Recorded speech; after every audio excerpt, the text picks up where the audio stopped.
DeepSeek versus OpenAI, the AI arms race gets messy. Even more competition in AI, and frustrated website owners strike back at AI models.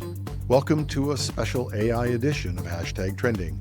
I'm your host, Jim Love. Let's get into it. OpenAI is accusing Chinese AI startup DeepSeek of using ChatGPT's outputs to train DeepSeek's competing model, essentially copying a system that has itself faced accusations of using vast amounts of copyrighted data.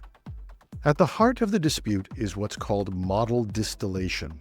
It's a process where one AI model learns from the outputs of another, effectively mimicking its reasoning and style. OpenAI claims that DeepSeek has leveraged ChatGPT's 4.0 responses to build DeepSeek's AI assistant, which has rapidly gained popularity. It's topped the App Store charts around the world. Now, some users even reported that DeepSeek's chatbot had openly stated it was trained on GPT 4.0. DeepSeek's meteoric rise, reportedly developing a model for just about $6 million compared with the billions that OpenAI has invested in the close to $100 million it uses to train a model, has rattled the industry. NVIDIA, the company that provides the chips that drive the vast majority of AI infrastructure, had their stock experience a sharp decline, falling between 12 and 13%, erasing over $460 to $500 billion in market cap, and this marks one of the largest losses in U.S. stock market history. Companies like Meta and Alphabet also faced significant losses, contributing to a broader sector sell-off.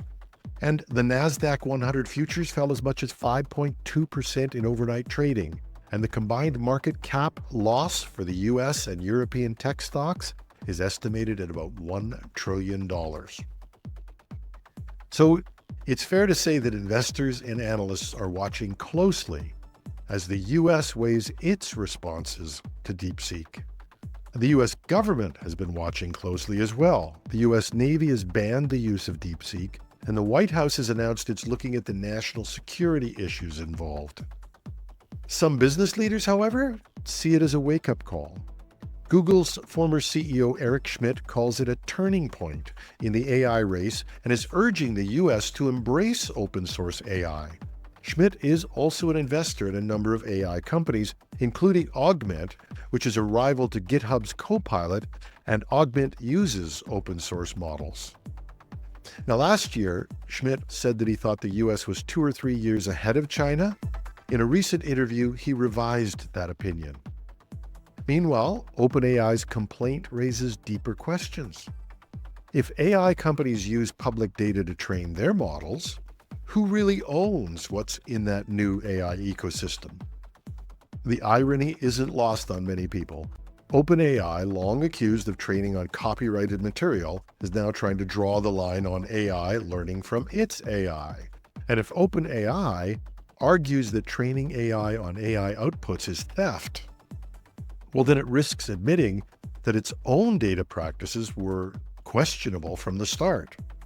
But if it allows it and doesn't protest, it opens the door to competitors cloning its work with minimal investment.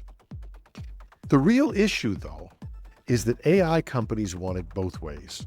They want unrestricted access to data when building their models and strict control over how others use their outputs. The legal and ethical contradictions are shaping up to be one of the biggest fights in AI. And yes, apparently the pot can call the kettle black. The real question is whether the kettle has a case to push back. But the dam may also be breaking on other AI competition. Whether by coincidence or timing it because of DeepSeek's announcement, Alibaba has introduced its latest AI model, Quen 2.5 Max, which it claims surpasses DeepSeek's V3 model and OpenAI's ChatGPT 4.0 model in various benchmarks. Alibaba asserts that Quen 2.5 Max is comparable to Anthropic's flagship Claude 3.5 Sonnet and almost comprehensively surpasses GPT 4.0, DeepSeek V3, and Llama 3.1 405B. Now, We were able to do a quick assessment prior to recording the podcast, and it was a very quick assessment, but it does appear that Alibaba's model can handle some deep logic problems very effectively. It did struggle with how many R's were in strawberry, but in fairness, DeepSeek had the same problem, although when pressed, DeepSeek did an analysis and learned it was wrong, while Alibaba's Quen insisted its answer was right. But Quen, however effective it may be, is a closed source model. Its prime advantage is that it will integrate with a number of other tools used by Alibaba in e-commerce, retail, and other applications. But others are focusing on even cheaper alternatives to DeepSeek, if that could be possible. A research team from the University of California, Berkeley, led by PhD candidate Pan, claims to have replicated the core technologies of DeepSeek's R10 model for, wait for it, $30. Their relatively small R10 model has 3 billion parameters, developed self-verification and search abilities through reinforcement learning, and demonstrates remarkable problem-solving capabilities, according to the researchers. No doubt, there are going to be even more offerings in the coming days and weeks.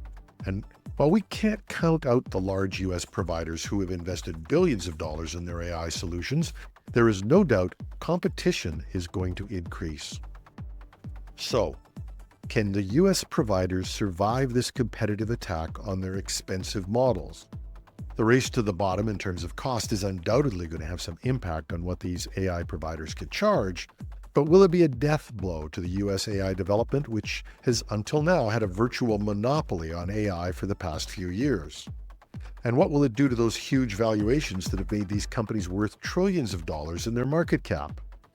Many are claiming, surprisingly, that in the long run, it won't have a big impact, quoting something called Jevons paradox, which says that the efficiency of a technology brings the price down, but when it does that, usage increases exponentially. Jevons paradox may be true in the long run, but there's no doubt this wasn't a great day for US AI providers. It might even get a little worse. As AI companies scramble to train their models on massive datasets, website owners are starting to deploy digital tar pits, traps designed to mislead and slow down unauthorized AI scrapers. Now, these tactics don't just block scrapers. Some of them are actively poisoning AI training data, feeding the models misleading, junk, or outright false information. In a recent article in Ars Technica, cybersecurity expert Dan Petro from Bishop Fox discussed the deployment of digital tar pits to combat unauthorized AI scrapers. These tar pits have long been used in cybersecurity to combat spammers and bots, but they're now being adapted to disrupt AI models that ignore robots.txt, the web standard that tells bots which content they can and can't access. Some sites lure scrapers into infinite loops, while others generate fake data meant to corrupt AI datasets.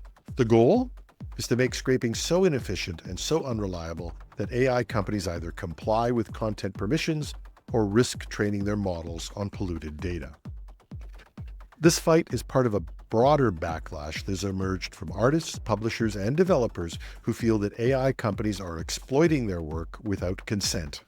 Some have already experimented with glitching images to confuse AI vision models, while others introduced synthetic adversarial data to mislead AI into learning incorrect patterns. If these efforts scale up, AI firms may be forced to develop new filtering techniques or to negotiate with content creators to avoid mass data poisoning. With AI scrapers and digital tar pits now locked in an escalating battle, the internet itself is becoming a contested space. So, in a tribute to the inventor of DeepSeek, we will end today's episode with what everyone thinks of as a Chinese proverb, or is it a curse? It goes, "May you live in interesting times." Now, the truth is, the phrase was invented by an American, but years later, everyone thinks it's a Chinese invention. Hope that's not a prediction about AI. And that's our show for today. Remember to check in this weekend when Project Synapse returns with a deeper dive into DeepSeek and the AI stories from this week. You can reach me at editorial@technewsday.ca or leave a comment under this video if you're watching on YouTube. I'm your host, Jim Love. Have a thrilling Thursday.